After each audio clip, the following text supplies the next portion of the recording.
Selama 13 tahun berdakwah di Makkah, Rasulullah menghadapi berbagai bentuk tekanan. Para sahabat dipukul, disiksa, bahkan dibunuh.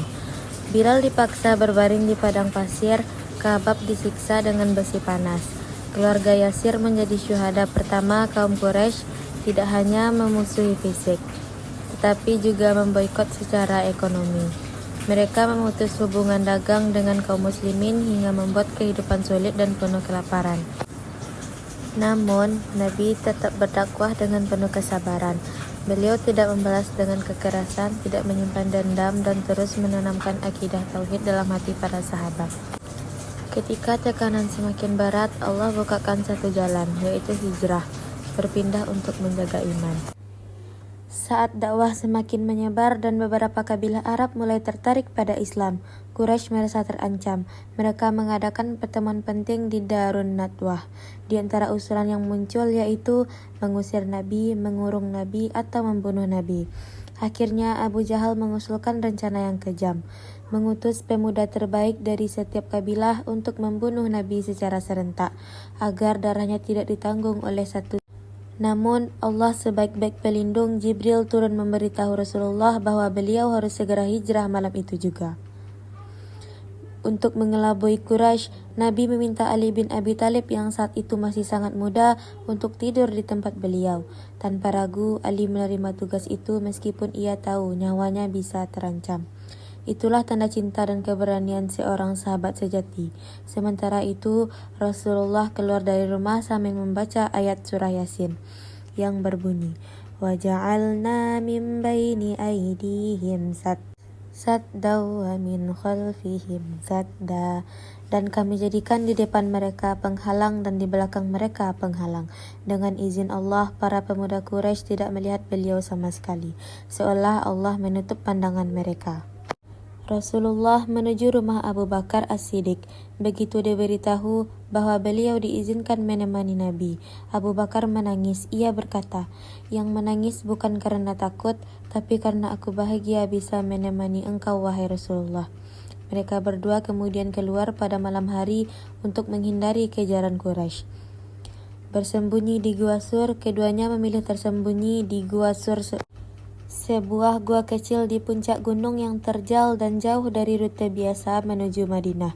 Selama 3 hari 3 malam, mereka berlindung di sana.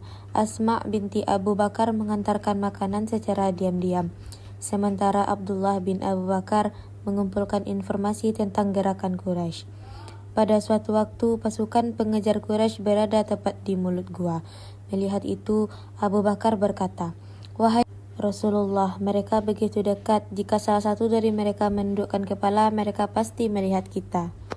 Rasulullah menenangkan, "La tahzan, innallaha ma'ana." Jangan bersedih, sesungguhnya Allah bersama kita. Inilah kalimat yang menguatkan hati para pejuang Islam sepanjang sejarah. Selama kita bersama Allah, maka kita tidak akan pernah ditinggalkan. Setelah keadaan aman, Rasulullah dan beberapa riwayat menyebutkan bahwa laba-laba membuat jaring di mulut gua dan burung tetapi melewati jalur selatan menuju pesisir, rute yang jarang dilalui sehingga lebih aman. Di tengah perjalanan, mereka dikejar oleh Surakah bin Malik, seorang pemburu yang tergiur hadiah besar dari Quraisy. Namun setiap kali ia mendekat, kudanya terperosok ke pasir.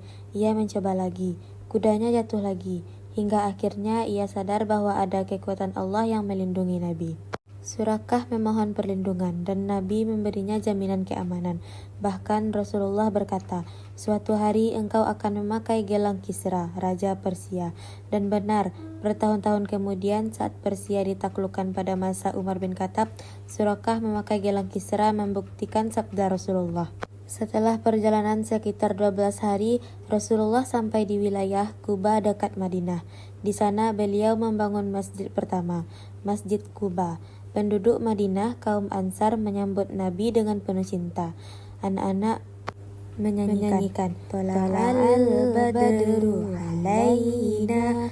Telah terbit bulan purnama atas kami. Seluruh kota bersuka cita. Untuk pertama kalinya umat Islam memiliki tempat aman untuk membangun peradaban.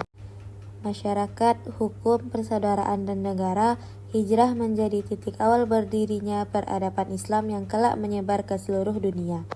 Hikmah besar dari hijrah. Dari peristiwa ini kita dapat mengambil beberapa pelajaran. Yang pertama, keteguhan dalam mempertahankan iman. Para sahabat rela meninggalkan rumah, harta, bahkan keluarga demi menjaga akidah. Yang kedua, persahabatan yang tulus. Hubungan Rasulullah dan Abu Bakar adalah teladan kesetiaan dan pengorbanan.